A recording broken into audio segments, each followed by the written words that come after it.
Hello friends and potential friends. Anybody that's been following any of my recent videos knows that I've been kind of obsessing about a particular lemon. Well, this video is going to be the next step in that process of dealing with that lemon. Trying to turn it into a lemon meringue pie. I've read a lot of different lemon meringue pie recipes. They all seem pretty complicated. And considering this is going to be my very first pie of any kind, just a little bit nervous about it. So I'm looking to the experts. I recently got this copy of the Prairie Homestead Cookbook by Joe Winger, which incidentally I still owe Miss Sherry at Two Family Homestead a review of that. That will be coming as soon as I can do it the justice that it deserves.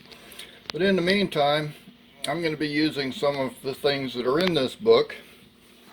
In particular,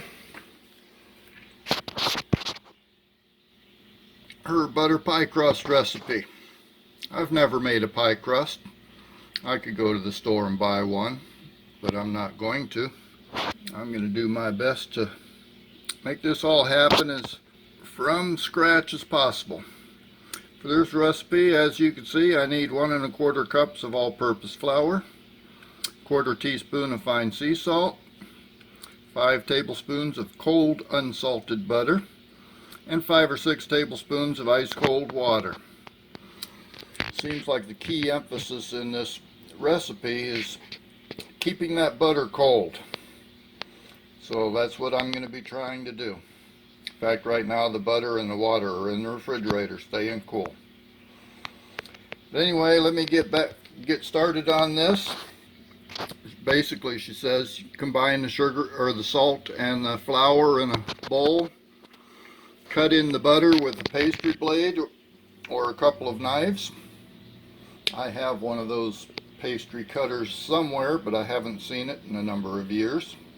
And I'm not going to take the time to go digging for it. So basically, she also mentions at the very end of that, you can also use a food processor to make short work of the pie dough. And that's what I'm going to do. Okay, I have placed the flour and the salt in my KitchenAid. Let that get a little bit mixed up.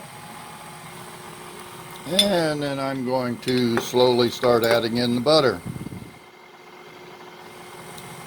I don't know whether I'm using the right attachment for this, but we shall see. I have made buttermilk biscuits before. I think I used this attachment when I made the dough for those.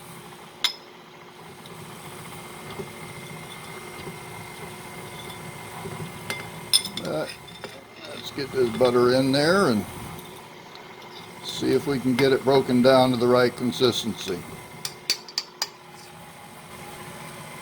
According to the recipe, you want it to be, the butter to be kind of crumbly. We do not want it to be melted.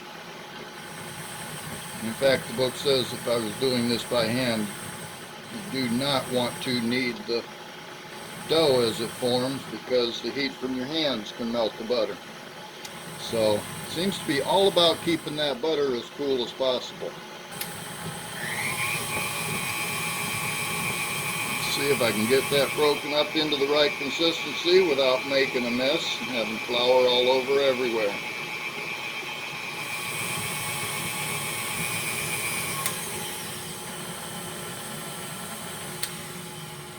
Let's see where we're at here.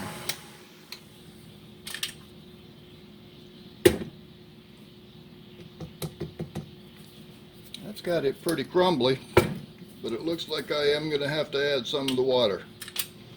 The recipe calls for 5 or 6 tablespoons of cold water. I've got a glass of cold water here. And it does say you may not have to use all of the water. So let's just add a tablespoon and see what we get. Not a lot of change. Let's add a second one. Looks like it's starting to come together a little bit, so let's add a third one. That may be starting to come together a little bit better, so let's add number 4. Coming together better. Let's put number 5 in there and speed it up just a little bit. Okay, let's slow it down a little bit. Come on. That seems to be coming together pretty good. I don't think I'm going to need number 6. Yep, that is forming a ball. Now let's take it out of there and go on to the next step.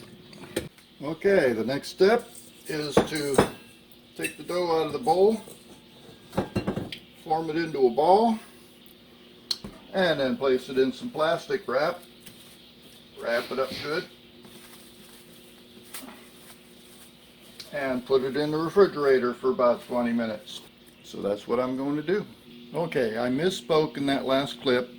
I said to put it in the refrigerator for 20 minutes. The book actually says to put it in there for 30 minutes. And so that's what I did. Now it's time to turn this into something that will fit in this, in the right form. Plop it down in my flour there and spread it out a little bit, trying not to get it too hot.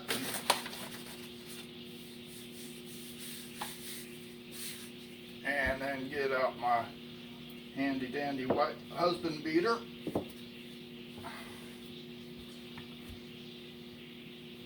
And try to flatten it out.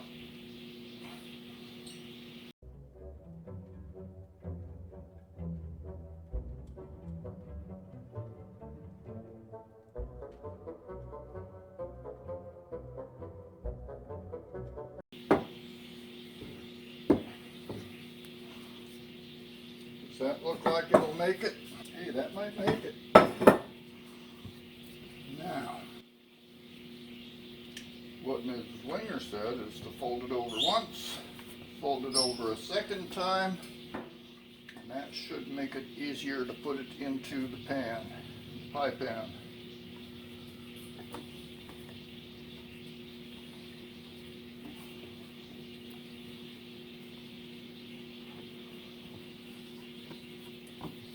And it does appear, at least she knows what she's doing. Can I add a little bit more up here and get it to stay?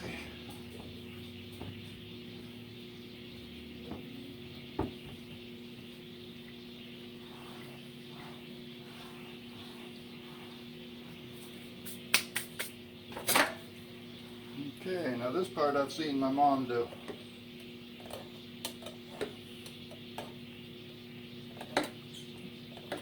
Back when I was not quite tall enough to see over the top of the cupboard, the counter.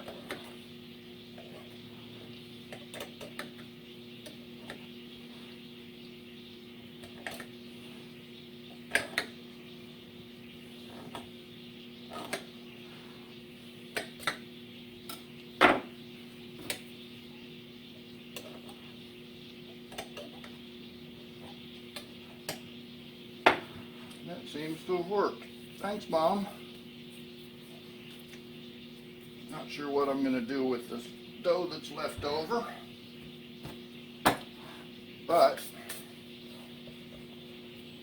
pretty much got that pie crust formed into the pan. The recipe that I am making calls for pre-baking the pie crust. So I'm going to follow Ms. Winger's instructions on how to do that. Oh yes, I'm also supposed to make this purdy. That's right. Where's the pork so I can make it purdy?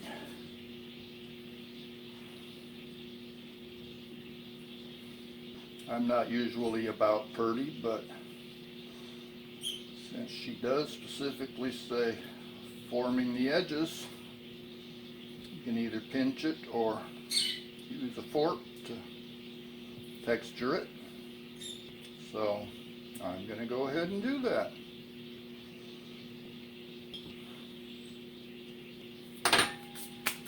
Texture.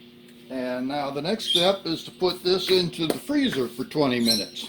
So I'm going to do that, and then I shall be back when that is finished. Okay, it's been 20 minutes. Now we need to get this thing ready to bake. And the instructions say to line the pie crust with parchment paper and then fill it with pie weights, dried beans, or rice to help it hold its weight or hold its shape. Now I haven't got a clue what a pie weight is, and I don't have enough dried beans that aren't vacuum sealed to fill this thing up. So I'm going to use rice. And then I'm going to pop it into the oven, preheated to 375.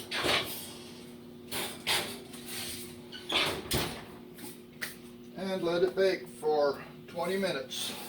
So now we're waiting for it to bake, and I'll bring you back when that's done.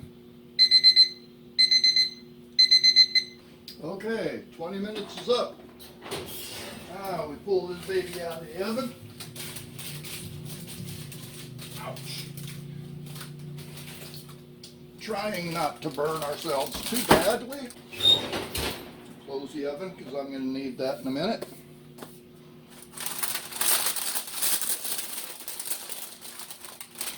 And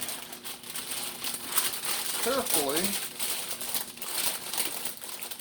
remove the rice and the parchment paper.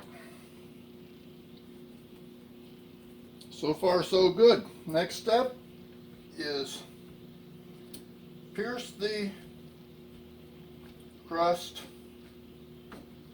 several times with the tines of a fork so that it won't bubble too much. And then we put it back in the oven for another 10 minutes. Once again, trying not to burn ourselves. And the timer's going again. I'll bring you back in another 10 minutes. Okay, another 10 minutes is up. I can turn the oven off and take this out. Got a little bit of bubbling here and there, but I'm not going to complain about that considering this is my first time baking a pie crust. Now we just let that cool, and then we get on to the hard part of this whole process. So I'll bring you back when I'm prepared for that.